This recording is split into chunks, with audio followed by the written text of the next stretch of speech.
July August গণহত্যার মামলার তদন্তের ধীর গতিতে অসন্তোষ জানিয়েছেন আন্তর্জাতিক অপরাধ ট্রাইব্যুনাল। রোববার আলাদা ৩টি মামলার শুনানিতে ট্রাইব্যুনাল এই অসন্তোষের কথা জানান। অন্যদিকে জুলাই গণহত্যার দ্রুত বিচারের দাবিতে আন্তর্জাতিক অপরাধ ট্রাইব্যুনালের সামনে বিক্ষোভ করছেন শহীদ পরিবারের সদস্যরা। 2016 সালে কল্যাণপুরের জাহাজবাড়িতে পুলিশের জঙ্গি বিরোধী অভিযানে নিহত হন 9 যুবক। ওই ঘটনা সাজানো উল্লেখ করে আন্তর্জাতিক অপরাধ ট্রাইব্যুনালে মামলা হয়েছে, যে মামলায় রোববার হাজির করা হয় পুলিশের সাবেক আইজিপি AKM শহীদুল হক, ঢাকা মহানগর পুলিশের সাবেক কমিশনার আসাদুজ্জামান মিয়া ও ডিএমপির মিরপুর জোনের সাবেক ডিসি জসিমউদ্দিন মোল্লাকে। তাদের মধ্যে প্রকৃত অপরাধী কেউ থাকতেও পারে, সেটা ভিন্ন কথা, কিন্তু সাধারণভাবে একটা ভয়ের সংস্কৃতি চালু করার জন্যে যারাই একটু ইসলামিক ভাবধারার মধ্যে ছিল তাদেরকে এইভাবে জঙ্গি নাম দিয়ে ধরে নিয়ে গিয়ে বিভিন্ন জায়গায় হত্যা করে। ক্রস ফায়ারের নামে যে বিচার বহির্ভূত হত্যাকাণ্ডগুলো চালু ছিল সেখান থেকে তারা সমালোচনার মুখে এক ধাপ সরে এসে বিভিন্ন বাড়িতে লোকদেরকে আটকে রেখে হত্যা করে তারা জঙ্গি সেখানে জড়ো হয়েছিল এই মর্মে তারা প্রচার করে, এবং এই ধরনের অনেকগুলো ঘটনার সাক্ষ্য প্রমাণ এই তদন্ত সংস্থা হাতে এসেছে। তারই একটি অংশ ছিল এই জাহাজবাড়ি হত্যাকাণ্ড। ছাত্র জনতার আন্দোলনে গণহত্যা ও মানবতা বিরোধী অপরাধের জন্য 2 মামলায় ট্রাইব্যুনালে আনা হয় আরও 3 পুলিশ কর্মকর্তাকে, যাদের বিরুদ্ধে রাজধানীর দারুস সালামে হত্যা এবং রামপুরায় নির্মাণাধীন ভবনের কার্নিশে ঝুলে থাকা এক যুবককে গুলি করার অভিযোগ রয়েছে।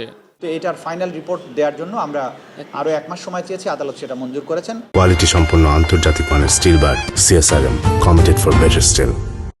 ট্রাইব্যুনালে চলমান মামলার একটিরও তদন্ত প্রতিবেদন এখনও জমা দিতে পারেনি রাষ্ট্রপক্ষ, ফলে শুরু হয়নি আনুষ্ঠানিক বিচার কাজ।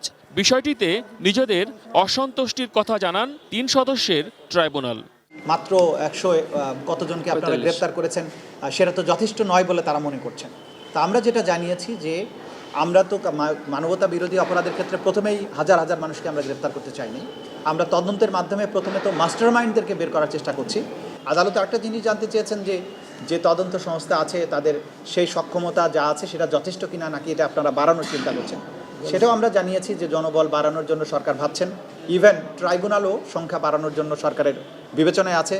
জুলাই গণহত্যার দ্রুত বিচারের দাবিতে ক্ষোভ জানিয়েছেন শহীদ পরিবারের সদস্যরা। দুপুরে ট্রাইব্যুনালের সামনে বিক্ষোভ করেন তারা।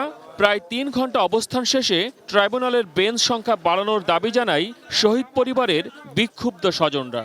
আমরা ছোটবেলায় শুনেছি যে ঘুমপাড়ানির গল্প শোনায়, আমরা বিচারের নামে সেই ঘুমপাড়ানির গল্প দেখতেছি।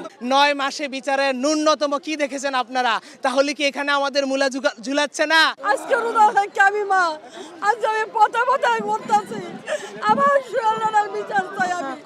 দাবি মানা না হলে ঈদের পর ট্রাইব্যুনাল ঘেরাও সহ কঠোর কর্মসূচির হুঁশিয়ারি দেন শহীদ পরিবারের স্বজন এবং গণহত্যার বিচারের দাবিতে গড়ে ওঠা জুলাই মঞ্চ নামের একটি সংগঠন।